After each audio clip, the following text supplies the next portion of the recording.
bem, boa noite, que bom vê-los aqui de novo. Temos vários visitantes, foi bom, né?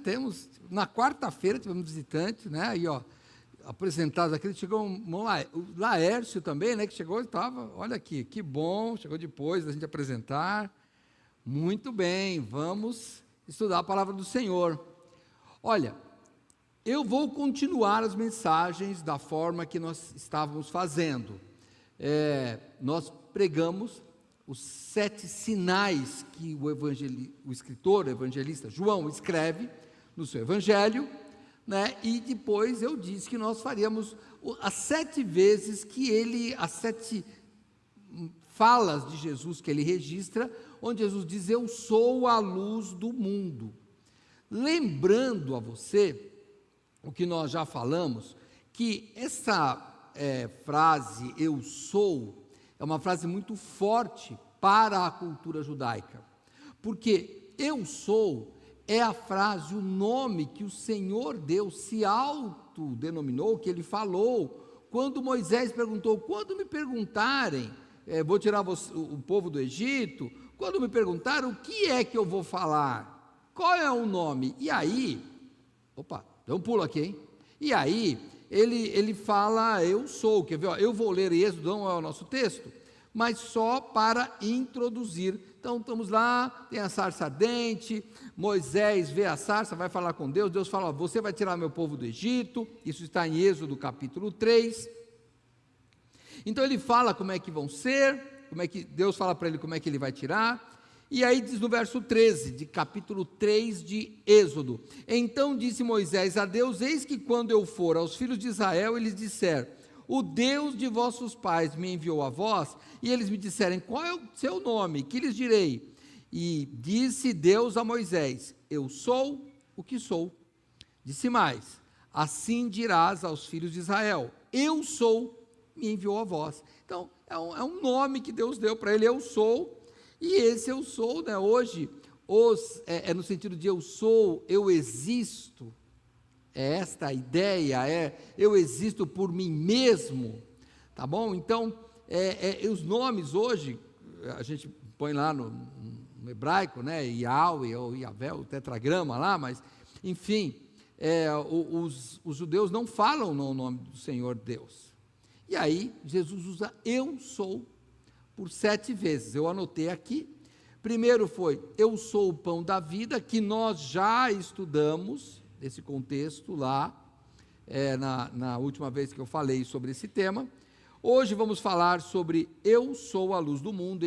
Jesus vai falar ainda que ele é a porta, Jesus vai falar ainda que ele é o bom pastor, que ele é a ressurreição e a vida, que ele é o caminho, a verdade e a vida, e que ele é a videira verdadeira. São as 7 vezes que usa esta palavra, assim que ele denomina, né? Ele fala mais vezes, mas isso é que ele fala desta vez.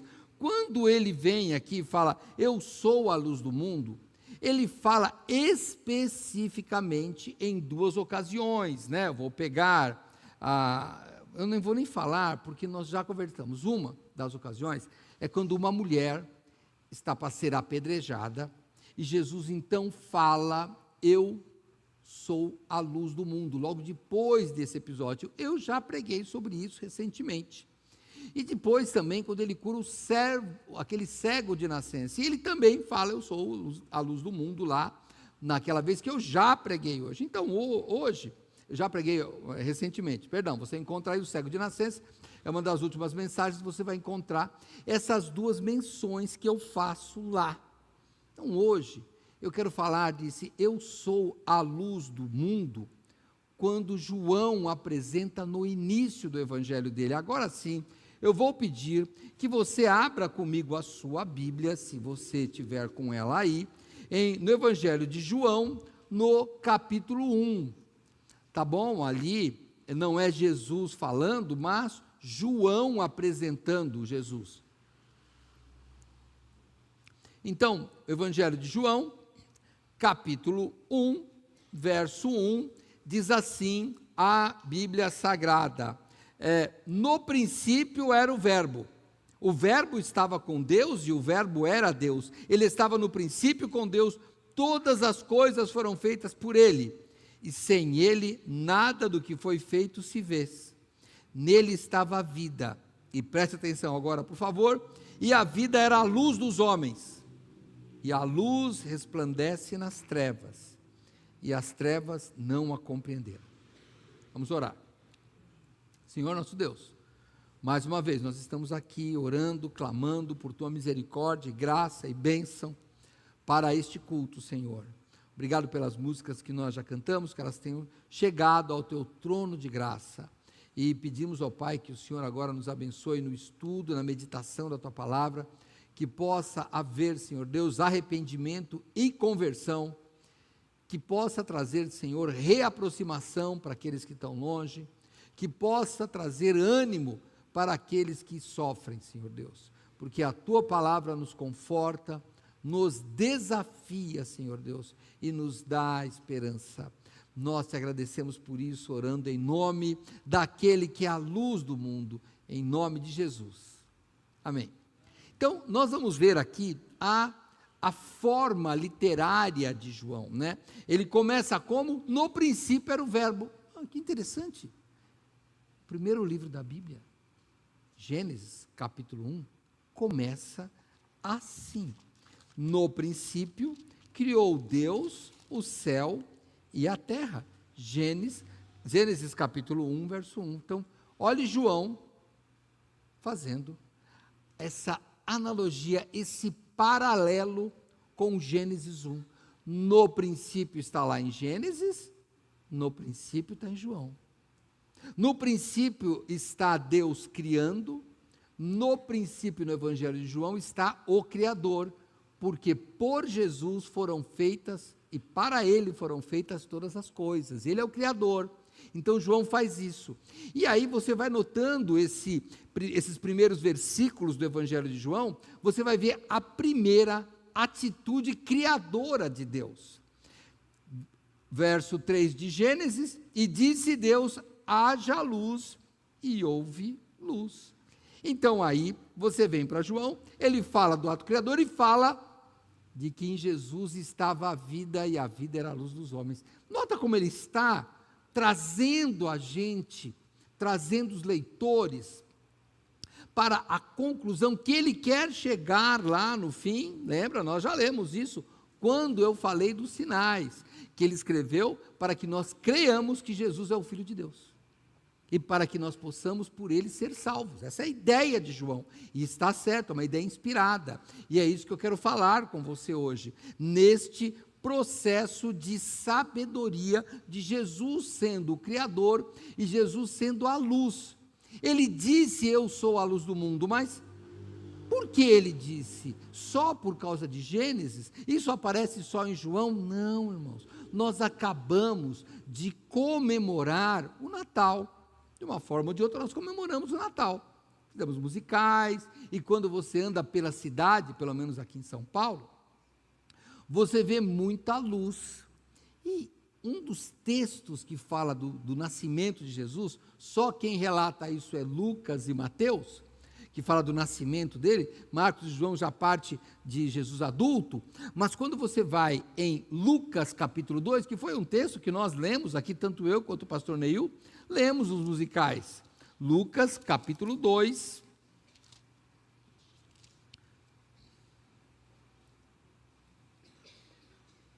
nós vamos lá para o verso 28, quando Jesus vai ser, apresentado ao templo lá, ele encontra um homem chamado Simeão.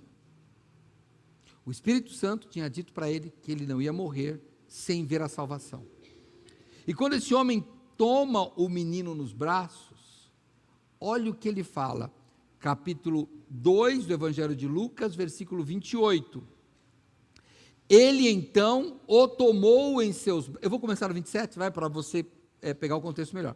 E pelo Espírito foi ao templo, Simeão, e quando os pais trouxeram o menino Jesus para com ele procederem segundo o uso da lei, ele então o tomou em seus braços, louvou a Deus e disse, agora, Senhor, despedes em paz o teu servo segundo a tua palavra, pois já os meus olhos viram a tua salvação, a qual tu preparaste perante a face de todos os povos, luz para iluminar as nações e para a glória de teu povo Israel. Veja que interessante. Ele está falando de Jesus como a luz. Isso tem profecia em Isaías, mas eu não quero rodar, eu já tenho muito texto hoje aqui, mas eu queria só pensar com você. Jesus tem que ser a luz. E qual é essa parte seria mais fácil pelo pastor Neil, que é mais na área da física, mas irmãos, a luz é o que nos faz enxergar. A gente enxerga o reflexo da luz. A luz, irmãos, aqui neste mundo, ela tem a luz do sol, por exemplo. Nós só temos plantas por causa da fotossíntese, por causa da luz. A diferença de vitamina que a luz nos dá. A luz é que através da melatonina, aí tem o pessoal da saúde, estou entrando na área de vocês, depois vocês me batem, tá? Quando eu errar aí, olha. Mas daí, tem um rindo lá, já, que gosta lá. Mas porque tem lá o ciclo arcadiano, né? Que você vai sabendo o que é aí, dia e noite, por causa da luz. A luz, irmãos, é essencial para a vida. Só que nós, quando pensamos nesta luz material, nós estamos pensando na luz deste mundo. O Senhor Jesus vai além. Ele vai para a luz espiritual, que vai além deste mundo. Então, é esta a ideia. Então, quando Jesus nasce, Simeão fala, ele é a luz. Que luz? A luz, irmãos, sentido de sabedoria, o sentido filosófico, o sentido teológico de luz é sabedoria, conhecimento, revelação. Quando estamos com dificuldade, usamos até uma certa gíria, me dá uma luz aqui. O que é? Esclarece. O que é esclarecer? Traga a luz para ficar mais claro. Essa é a ideia de Jesus. Então, quando Simeão pega o menino Jesus, ele fala, esse é a luz que vai iluminar as nações. E aí, um outro evangelista que é Mateus, eu vou com você lá, Mateus capítulo 4, e aí ele não fala desta parte de Simeão, só Lucas que fala, mas em Mateus capítulo 4, sabe que Mateus capítulo 4 é quando Jesus começa o seu ministério, depois de ser tentado pelo diabo. Então, depois que ele termina, ele é tentado, Satanás o deixa, os anjos o servem, você vai notar aqui, no verso 12 do capítulo 4, Jesus, porém, ouvindo que João estava preso, voltou para a Galiléia, e prestem atenção de novo, por favor, e deixando Nazaré, foi habitar em Cafarnaum, cidade marítima, nos confins de Zebulon e Naftali, para que se cumprisse o que foi dito pelo profeta Isaías, que diz, a terra de Zebulon, a terra de Naftali, junto ao caminho do mar, além do Jordão, a Galiléia das nações, o povo que estava assentado em trevas, viu uma grande luz, e aos que estavam assentados na região da sombra da morte, a luz raiou. Então, tanto Simeão, quando vê o menino, quanto aqui, Mateus relatando já o ministério adulto de Jesus, João vai dizer que é por volta de 30 anos, o que ele relata? Que quando Jesus aqui vai lá para a Galiléia, ele vai, por quê? Porque ele vai para Cafarnaum, né? Porque tinha uma profecia de que eles iam ter uma luz, a luz de revelação, é isso que ele tem, e nós temos que pensar no seguinte, quem vive no escuro, se acostuma com o escuro, e a luz, ela ofusca. Se você à noite já precisou de levantar na escuridão, e quando acende a luz, ela ofusca seus olhos, e ela até arde um pouco seus olhos, porque é muito contraste para você ver a luz depois da escuridão. É assim que acontece. Quando nós temos problema de visão, nós vamos nos acostumando. Em compensação, à noite, se você conseguir ir, sei lá, no banheiro, sei lá o que você vai fazer, e vai no escuro, às vezes não está tão escuro, você consegue enxergar algumas coisas, você consegue se acostumar com aquilo. Os cegos se acostumam com a vida de cego. É sempre assim. Mas quando você descobre o que é enxergar, a vida muda. Eu sou míope. Então, eu olhava assim as coisas, por exemplo, eu só vejo a silhueta, eu não consigo ver o olho de cada um, eu vejo uma, bem assim, bastante nublado mesmo, sabe? E eu vejo tudo bem embaçado, esse é embaçado, bem desfocado. E aí, irmãos, quando eu fui no oculista, e ele colocou a lente para mim, eu falei, uau! Eu falei, é isso aqui que eu enxergar, é tudo isso aqui? Porque eu não sabia que eu não enxergava. Eu achava que eu enxergava. Eu achava que era normal eu olhar e não ver exatamente as pessoas. Eu achava que todo mundo era assim. Não enxergava direito.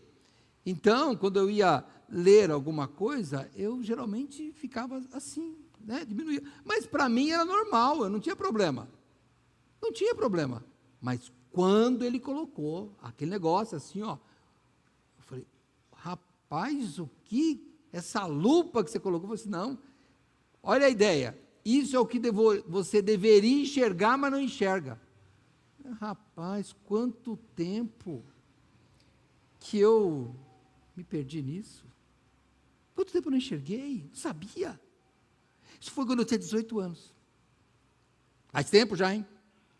Mas é nessa época, que eu fui num culto, numa época de Páscoa, 18 anos. E aí, um homem pregou sobre o sacrifício de Jesus. E aí abriu meus olhos. E naquele ano, irmãos, eu descobri que eu precisava de 2 óculos. Um para o meu corpo e um para o meu espírito. Porque depois que eu compreendi o que Jesus fez por mim, a minha necessidade de Jesus, eu disse, isso é que era enxergar e eu nunca tinha enxergado. É a mesma coisa. Você precisa de desacostumar com o pecado. Nós, por exemplo, olha, nós aqui, eu sei que tem aí pessoal de Cuiabá, não sei como é que é lá, mas aqui em São Paulo, irmãos, nós nos acostumamos com a poluição. Nos acostumamos. Aí o pastor Neil falou que vai viajar, vai ficar fora. Se ele vier, eu vou dar não sei para onde ele vai, não importa, mas vamos lá, que ele vai descer em Guarulhos, em algum lugar, e vai vir de carro pela Marginal. Ele vai saber que São Paulo, perdão em paulistanos, é fedido.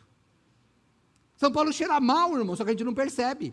Mas quando você sai, sei lá, vai para o campo, aí o pastor Ricardo lá, ó, que eu sei que foi para lá, quando você chega aqui, você fala, eu não sabia que cheirava mal assim. Mas cheira, irmãos, que a gente acostuma, por causa da vida. O problema é que o pecado também vai nos acostumando. A gente se acostuma. A gente se acostuma com o divórcio, a gente se acostuma com a violência. E fala, quando você ouve que mataram pessoas lá, você chora? A gente não chora mais. A gente se acostumou. Virou rotina para nós. A gente ficou insensível, porque o costume vai nos tirando a sensibilidade. Olha esse pessoal tocando aqui, o pastor Neil, o Will lá, esse instrumento de corda. Você tentou tocar isso daqui? Irmãos, depois dos dias, a cabeça do dedo está doendo, mas dói demais, demais, demais, que você não aguenta mexer de tanto que dói. Por que o deles não dói? Porque eles já se acostumaram com a dureza das cordas.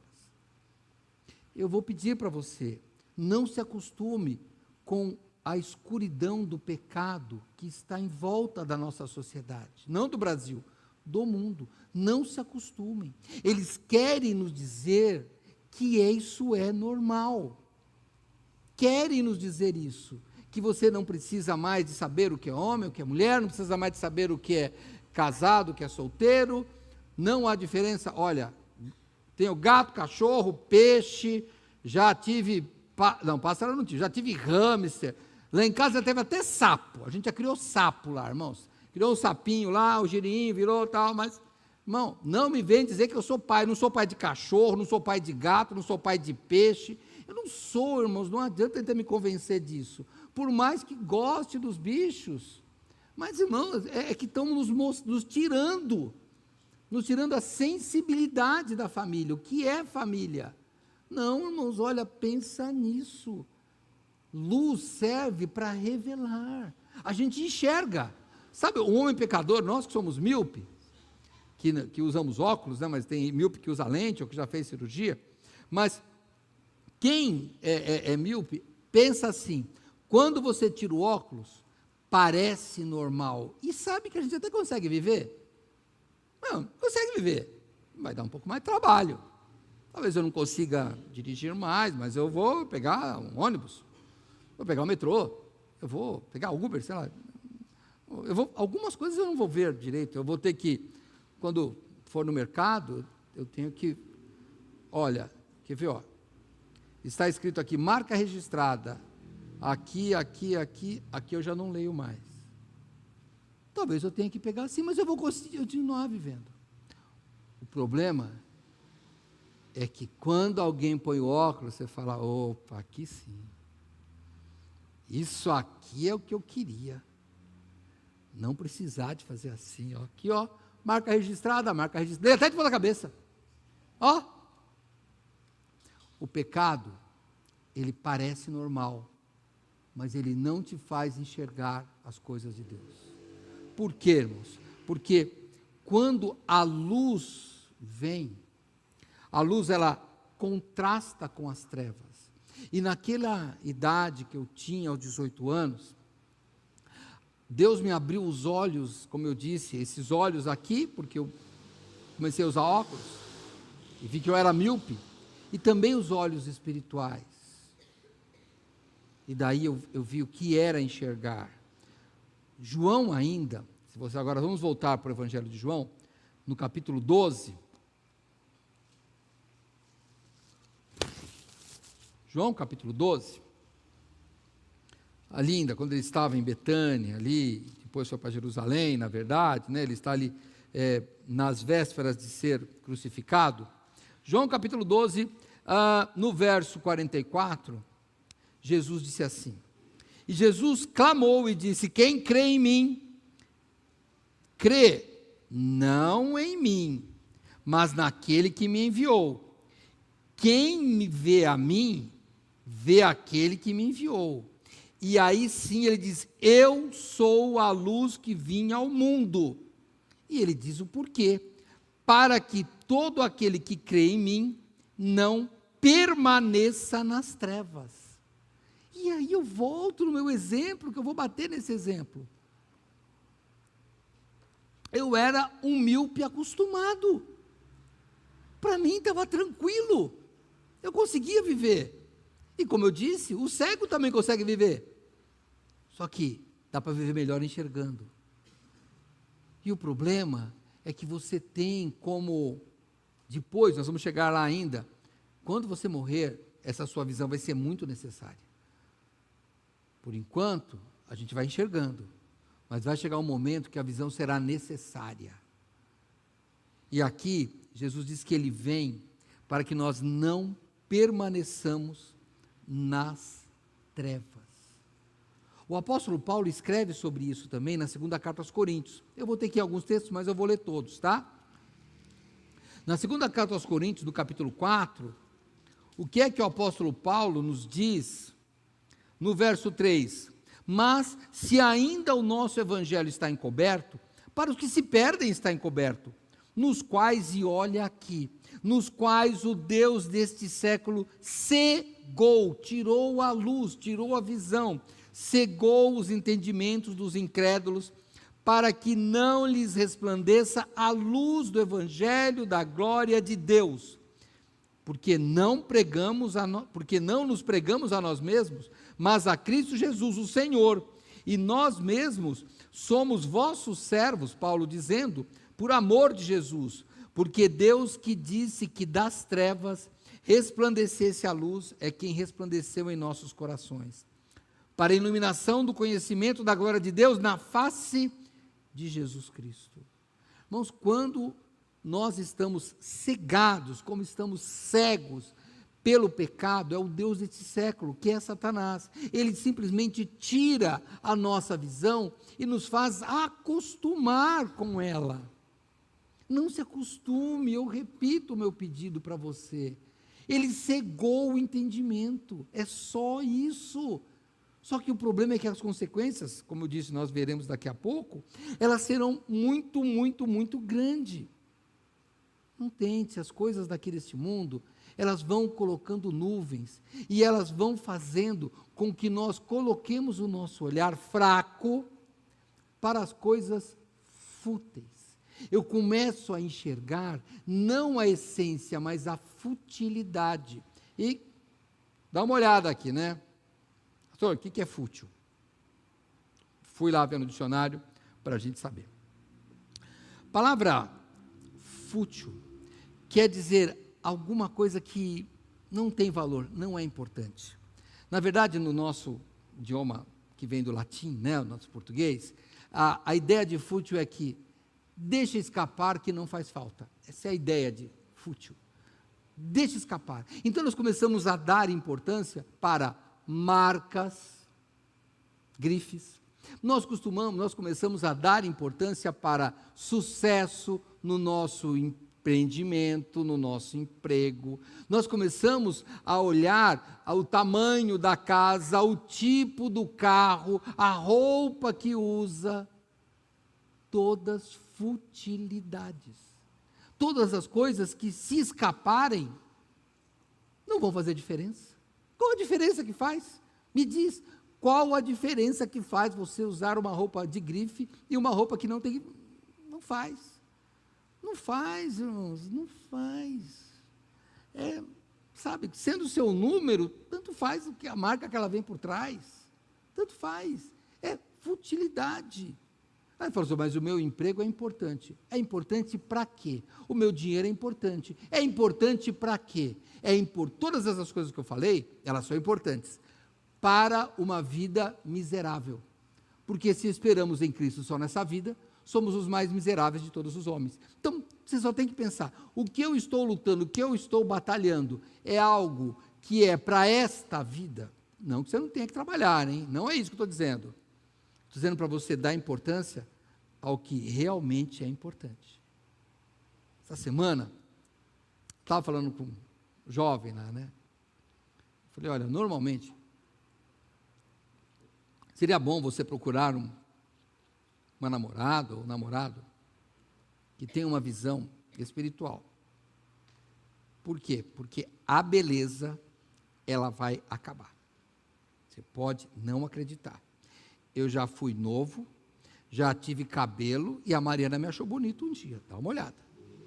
Fala, pastor, isso é impossível. Não, é impossível agora, 50 anos, 40 depois, mas antes até que dava. Só que ela vai se acabando. Só que a beleza interior não, ela vai melhorando. Então, para onde você está olhando? Não olhe para a futilidade, não olhe para, olha, dinheiro você vai ganhar de qualquer jeito. Você vai ganhar, tanto faz. Você vai conseguir viver.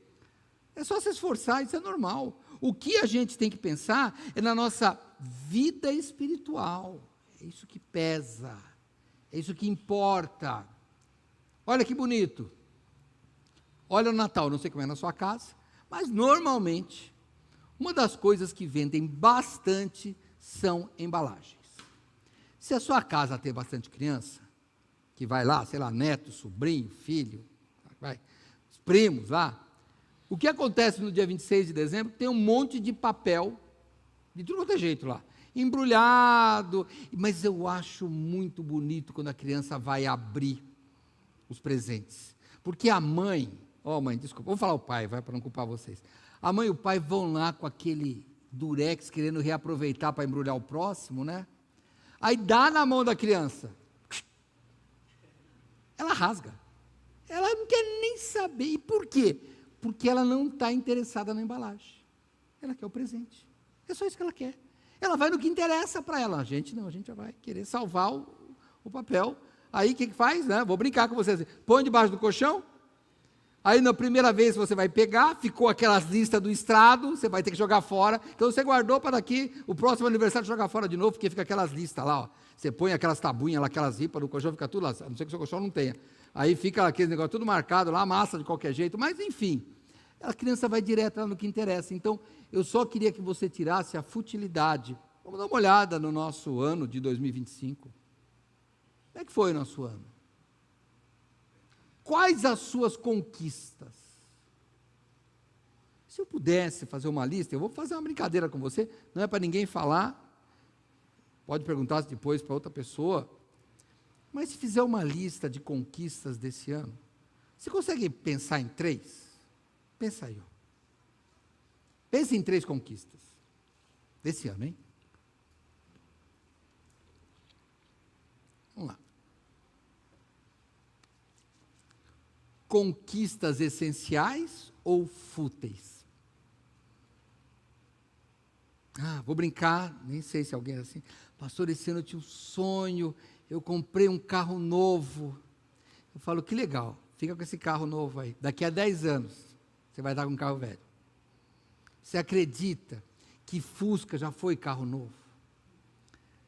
Olha, tem uma música, irmãos, de 70, que um cantor nacional, ele fala, eu devia estar contente porque eu consegui comprar um Corcel ano 1973. Você quer um Corcel 73? Não quer. E por que você não quer? Porque, irmão, ele foi novo. Foi motivo de uma música até, era motivo de orgulho, e hoje ninguém quer. Irmão, coisa fútil. Não tenha conquistas fúteis. Vamos lá pensar no que Jesus Cristo nos trouxe, a verdadeira luz. Qual é a verdadeira luz? Vamos lá para João, capítulo 3. Evangelho de João, capítulo 3, verso 16. Esse verso é muito famoso. Nós chamamos de versículo de ouro da Bíblia, João 3,16.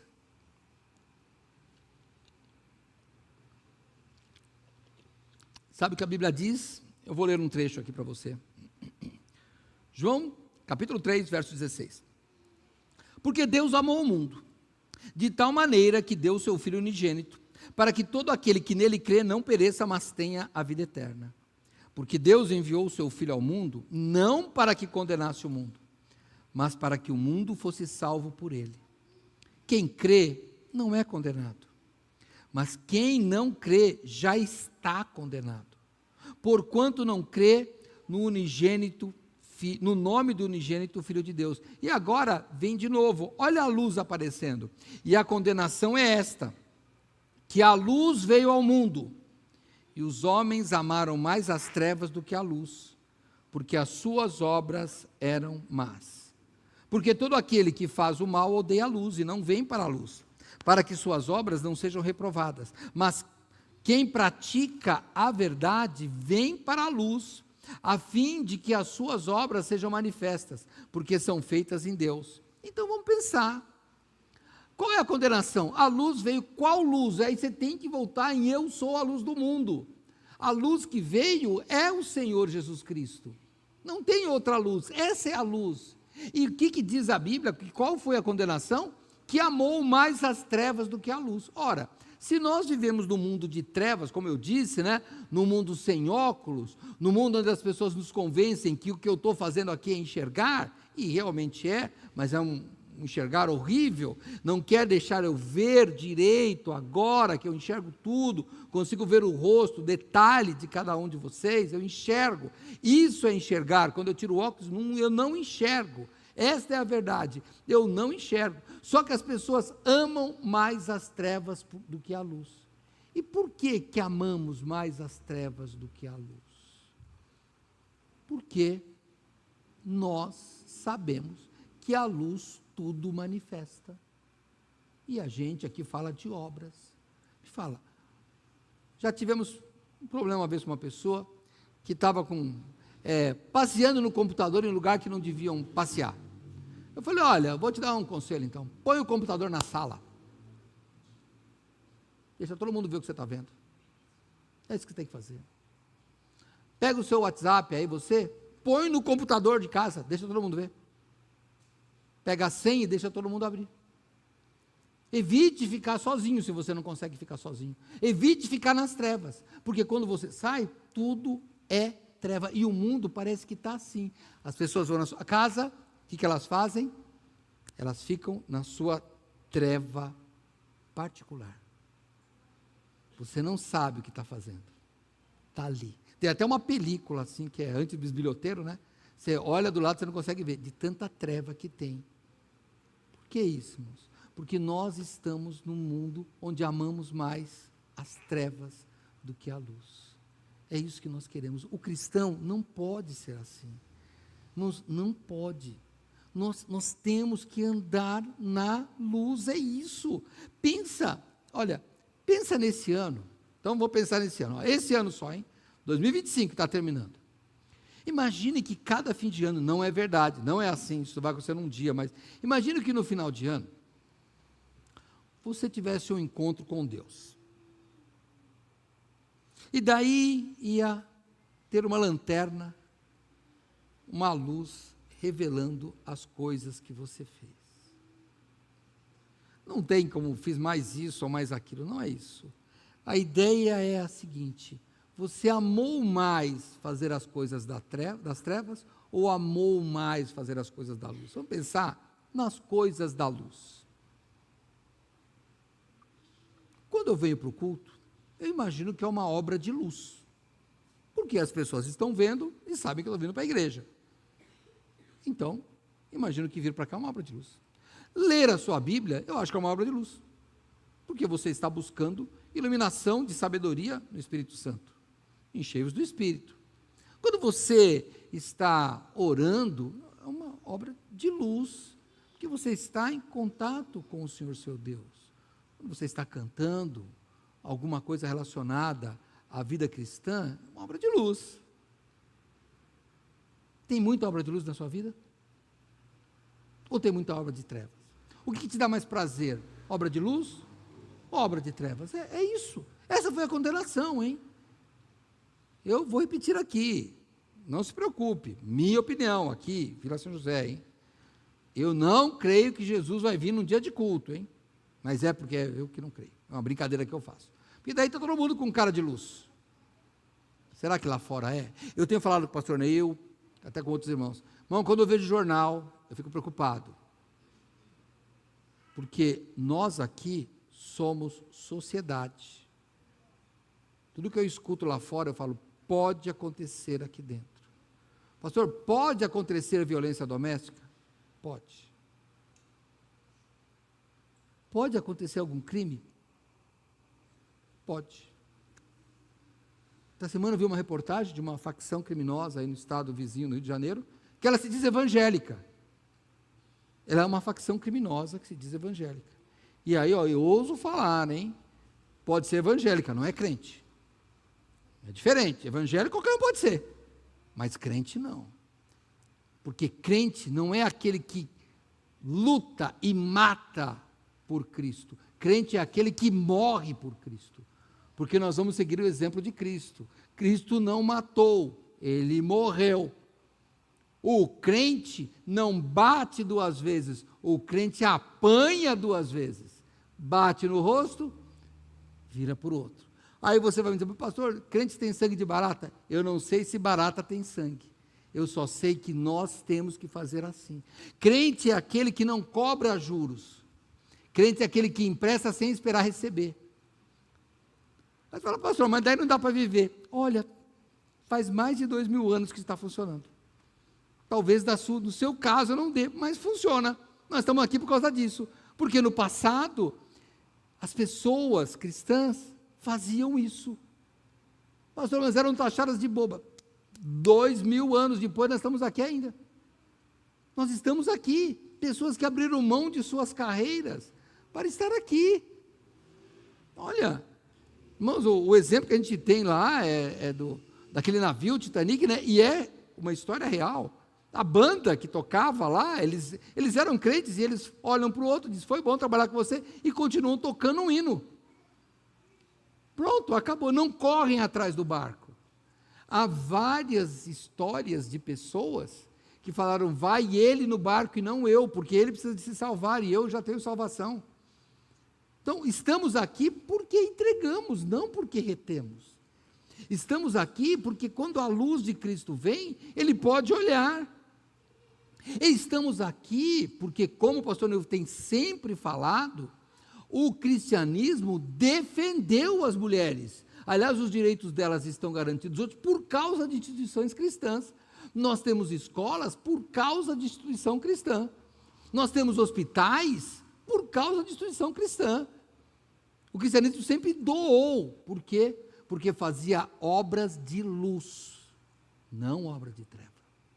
Nós temos que pensar isso. Lembra disso. Olha, pastor, mas eu sou crente. Irmãos, é a história assim, né? O pastor Neu, que é o bom de Apocalipse, porque eu tenho a minha teologia, né? Me perdoem aí, vocês são teólogos, né? Ó, Ricardo, aí, Neil, perdoem, né? O meu é do cego de nascença lá. Eu só sei que ele é Deus. Não pergunta mais não, que eu não sei. Não começa a me encher de pergunta. Como é que vai ser o céu? Eu repito, se existir lá um capacho com o meu nome, pode limpar o pé e entrar. Eu só quero estar lá. E se tiver galardão, pastor, eu penso nos anciãos. Eu vou pegar o meu e jogar nos pés de Cristo. Porque eu não consigo me ver recebendo uma medalha no céu. Porque toda a glória é para Cristo. Não tenho que receber nada. Nada. É tudo dele. Não preciso de nada. Por que eu não preciso? Porque eu só quero estar lá. E aqui, o que eu quero? Aqui eu quero representar o Senhor Jesus Cristo. E olha, crente ou não, vamos lá, segunda carta aos Coríntios, falando da luz, hein? Lembra da lanterna que eu falei? Olha a lanterna aqui, ó. Segunda carta aos Coríntios, capítulo 5.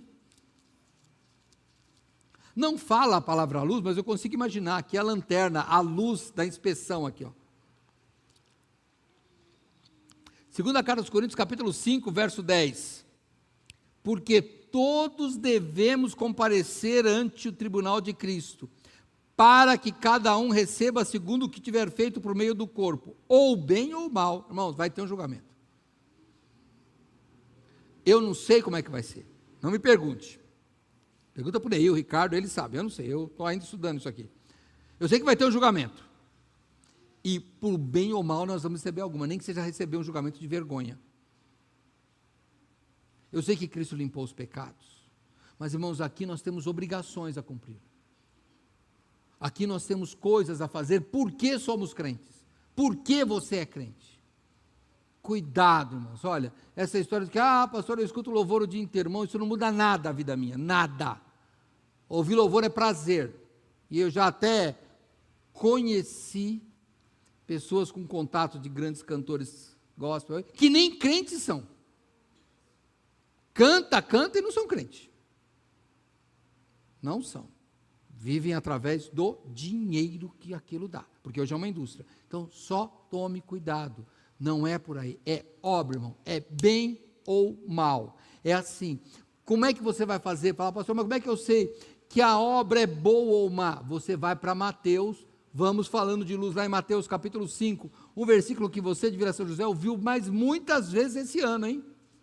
Você ouviu muitas vezes, hein? Mateus capítulo 5, verso 16. Assim resplandeça a vossa luz diante dos homens, para que vejam as vossas obras e te aplaudam? Não. E glorifiquem a vosso Pai que está no céu. Então é muito fácil. Olha, eu vou beber água. Glorifica a Deus ou não? Porque tem que glorificar a Deus. Beber ou comer. Glorificou a Deus ou não? Eu vou no meu trabalho. Ele glorifica a Deus ou não? Eu estou no meu estudo. Ele glorifica a Deus ou não? Eu estou numa reunião.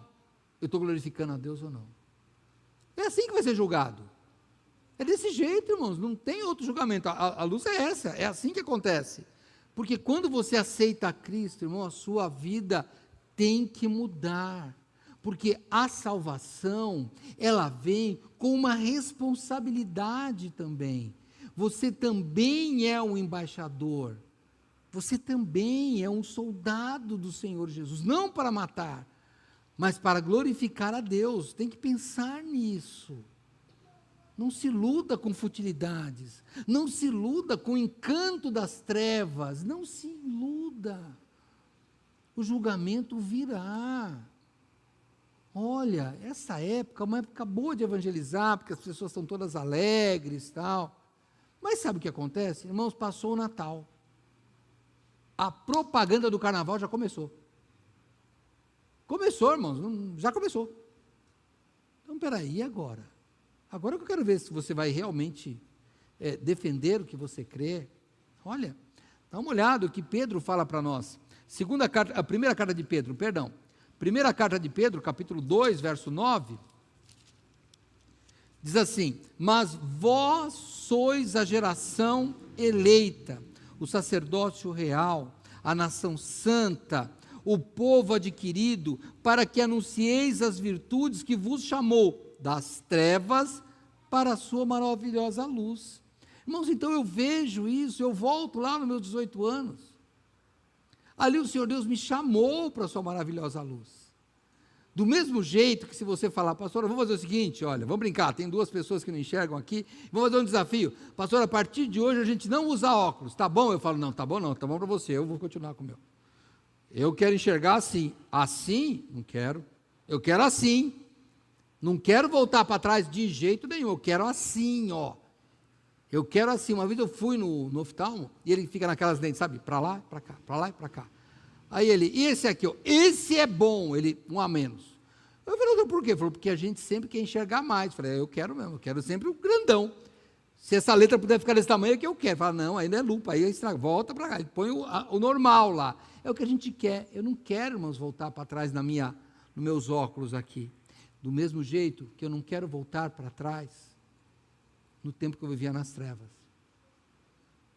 Eu nem comento. Geralmente, né, as pessoas falam do seu passado, eu não quero saber do meu passado. Eu não quero, irmãos, até o lugar onde eu cresci não me interessa. Não tem nada que ninguém me persegue lá, não tenho, como vou usar a gíria aqui, tá? Não tem rabo preso, como o pessoal fala. Só que eu quero andar aqui, irmão. Eu quero andar para o meu lado.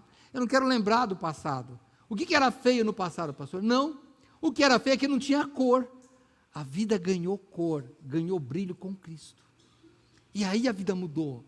Toda a minha vida girou. Minha vida de casado, meus filhos, girou tudo em torno de Cristo. Tudo gira em torno de lá. Então por que eu vou voltar no passado? Não tem nada lá que me interessa. Nada. Mas o que tinha de errado lá? Não, lá não tinha nada de... O que tinha de errado lá é que não tinha o certo, que é Cristo. É isso que não tinha. Então não me interessa mais aquilo. Não me interessa mais. Irmãos, olha, nós agora, como nós fomos adquiridos, não é ir para o céu. E olha, Pedro fala que o objetivo nosso é a salvação das almas, é isso. Mas depois ele dá a lista do que temos que fazer, hein? Agora, irmãos, nós temos que anunciar, é o que eu estou fazendo hoje para você. Saia das trevas e venha para a luz. E se você é um crente, não volte para trás nas trevas. Joga isso fora. Faz aí, irmãos, tem coisas que vêm para nós que a gente quer se livrar. A gente quer se livrar. A gente não quer ficar com coisas que nos prejudicam. Então, se você está caminhando, você se diz crente, mas caminha em caminhos tortuosos, em caminhos escuros, não é a sua função é andar na luz, porque Jesus é a luz do mundo, e Ele veio para nos tirar das trevas, Ele nos tirou, e quer voltar para lá para quê? Para quê? O que você vai fazer nas trevas? Não é o seu lugar é na luz. Eu vou terminando lá em Efésios. Eu quero que você vá comigo lá em Efésios, por favor, capítulo 5. Que daí nós vamos caminhando para o final do ano, para o final da mensagem, para o nosso balanço.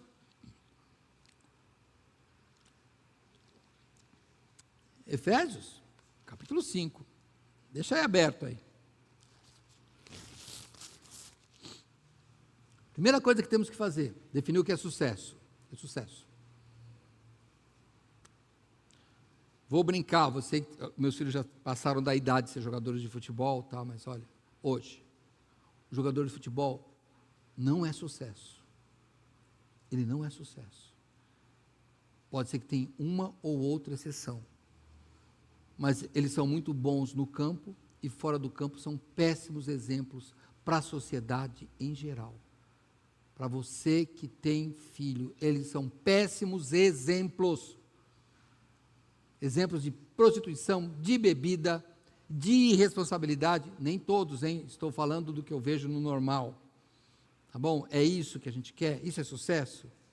Sucesso é fazer um casamento aí, ó, quem está aí noivo aí, ou namorado aí, é um casamento que vai gastar muito dinheiro, vai ter um grande buffet, tem casamento de 1 milhão, mais disso, casamento de milhões de reais, aí alguns até em dólares, só que não duram 3 meses, isso é sucesso? O que é sucesso? Sucesso é um bom emprego? É sucesso? Mesmo que custe a família, o que é sucesso? A Bíblia define aqui o que é sucesso. Capítulo 5, verso 1 de Efésios. Sede, pois, imitadores de Deus como filhos amados. Isso é sucesso. Esse é o meu herói. É ser igual ao Senhor Jesus Cristo. Pastor, é impossível ser igual a Cristo. E eu repito a frase. Mas não é impossível tentar. Não é impossível tentar. Tem que tentar. Todo dia. Toda hora. Toda vez que vem alguma coisa, você se corrige dizendo, o Senhor Jesus não faria isso, eu vou me corrigir, porque eu quero ser imitador dele. Imitador, sabe? As crianças, elas têm um tio, elas têm sempre alguém, ou pelo menos a maioria das vezes, que elas querem imitar. E daí se é uma menina, e a tia usa maquiagem, ela quer usar maquiagem. Se a tia usa uma roupa, ela quer usar a roupa da tia. É igualzinho. Ela quer ser imitador. Nosso desejo é ser imitador de Cristo. E aí, como é que ele fala? Como é que imita em Cristo? É andar em amor. E como é que anda em amor? Ah, pastor, amor é assim. Eu amo a quem me ama. Não, mas esse não é o amor de Cristo. Não. Esse não é o amor de Cristo. Me perdoe, meu irmão, você está com uma visão ainda, bem míope. Não. Olha como é que é o amor. E andar em amor, capítulo 5, verso 2. Como também Cristo nos amou e se entregou a si mesmo por nós, em oferta e sacrifício a Deus em cheiro suave, como foi explicado hoje de manhã. Se subiu o cheiro, é porque o sacrifício foi total. Aprendemos isso de manhã, volta lá no vídeo que você vai encontrar do que eu estou falando, a referência do que eu estou falando. Se o cheiro subiu de sacrifício suave, é porque foi total. É esse o cheiro que nós temos aqui. Total. Por isso que o apóstolo Paulo chega a detalhes. Quer comais ou bebais, fazer tudo para a glória do Senhor. Tudo. E aí continua. E aí o que o apóstolo Paulo aqui em Efésios ele fala? Mas a fornicação, ou prostituição, ou promiscuidade, ou luxúria, e toda impureza ou avareza, nem ainda se nomeie entre vós como convém a santos. Não. Como é que está a nossa boca? Não pode nem nomear. Nem torpezas, nem tolices, nem zombarias que não convém, mas antes ações de graças. Foi falado isso hoje também, que nós temos que agradecer por tudo. Porque bem sabeis isso, que nenhum fornicador ou impuro ou avarento, que é idólatra, tem herança no reino de Cristo e de Deus. Ninguém vos engane com palavras vãs, porque por estas coisas vem a ira de Deus sobre os filhos da desobediência. Portanto, não sejais seus companheiros. E aí vem, irmãos, o que encerra. Porque noutro tempo éreis trevas, mas agora sois luz do Senhor. Andai como filhos da luz. Irmãos, olha como ele começa o capítulo aqui, embora ele não escreveu em capítulo. Seja imitador de quem? Imitador de Deus como filhos amados. Quem é Deus? A luz do mundo. É o Jesus que estava no princípio. É o Jesus que é a luz. É o Jesus que João fala que é luz. É um dos eu sou a luz do mundo. É esse luz. E aí, Paulo, nessa perícope, nesse pedaço que eu pego aqui, ele diz, noutro tempo, nós andávamos nas trevas. Mas agora, nós somos a luz. E temos que andar como filho da luz. Volto naquilo que eu falei. Final do ano, nós temos que fazer um balanço, porque um dia o Senhor Deus vai nos chamar. E nós teremos que prestar contas. hoje, se Deus te chamar, será que você estaria indo mais para o lado de filho da luz ou mais filho das trevas? Não quero ser duro com você. Pastor, está me ofendendo? Não, não quero te ofender. É você que vai julgar, eu não vou julgar, eu julgo a mim. Suas atitudes parecem mais com filho da luz ou com filho das trevas? Porque um dia isso vai ser essencial para a sua vida eterna. Os filhos das trevas, como Paulo disse aqui, são esses daqui, ó. Nenhum fornicador, impuro, avarento, o qual é idólatra, tem herança no reino de Deus, ou no reino de Cristo e de Deus. O que é o reino de Deus e de Cristo? É a vida eterna. Então, os filhos das trevas não terão lugar lá. O lugar será aquele lugar de choro, ranger de dentes, um lugar de tormento eterno. Pastor, eu não acredito nisso. Que pena. Fé não entra em coisas que são fáticas, reais, não tem jeito. Eu posso não acreditar que pular de um prédio eu morro, mas se eu pular eu vou morrer. Eu posso não acreditar no inferno, mas ele existe, e os filhos das trevas estarão lá. Por outro lado, tem o Senhor Jesus, que preparou um lugar de luz. Lá não haverá noite, de tanta luz, porque o Senhor Deus será o quê? O que a Bíblia diz que ele vai ser? A luz. Por quê? Porque Jesus já tinha falado, eu sou a luz do mundo. Ele é a luz deste mundo, e ele é a luz do mundo espiritual. Ele é a luz que vai nos iluminar.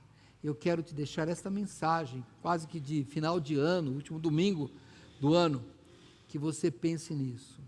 Faça o seu balanço, faça o seu inventário, pegue a sua foto, a foto das suas obras, filhos das trevas ou filho da luz, que você seja um filho da luz.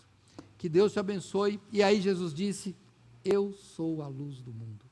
Quem vem a mim não andará em trevas, mas sobre ele vai ter a luz do Senhor. Que Deus possa fazer isso. Vamos orar, pensar um pouco em Jesus como a luz do mundo. Você que está em casa, eu peço que você também pense nisso, né?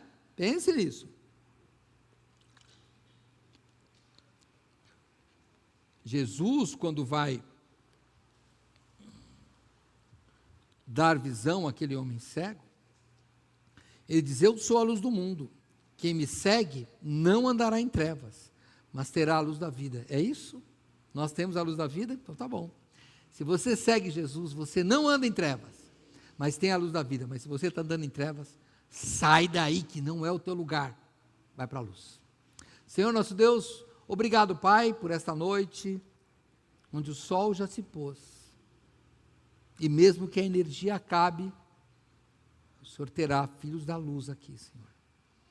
Eu te peço que o Senhor nos perdoe às vezes que nós estamos apagados diante deste mundo. Às vezes, Senhor Deus, que pelas nossas obras, pela nossa falta de compromisso, parecemos mais com os filhos das trevas. Parece que amamos mais as trevas, mas nós não amamos, Senhor, nós só somos fracos. Pedimos que o Senhor nos abençoe, para que nós possamos andar em nossa casa, com o nosso cônjuge, com nossos filhos, com nossos pais, com nossos irmãos, que nós possamos andar como filhos da luz. Ilumina, Senhor Deus, todas as nossas obras. Se alguém hoje não tem Jesus Cristo, não tem a luz, ainda anda nas trevas, que assim como o Senhor fez comigo e com várias pessoas aqui nesse templo, o Senhor possa, Senhor Deus, dar a luz também, ofuscar os seus olhos, para que eles possam ver o contraste e andar na luz que só o teu Filho Jesus nos deu. E é em nome dele que nós oramos. Amém.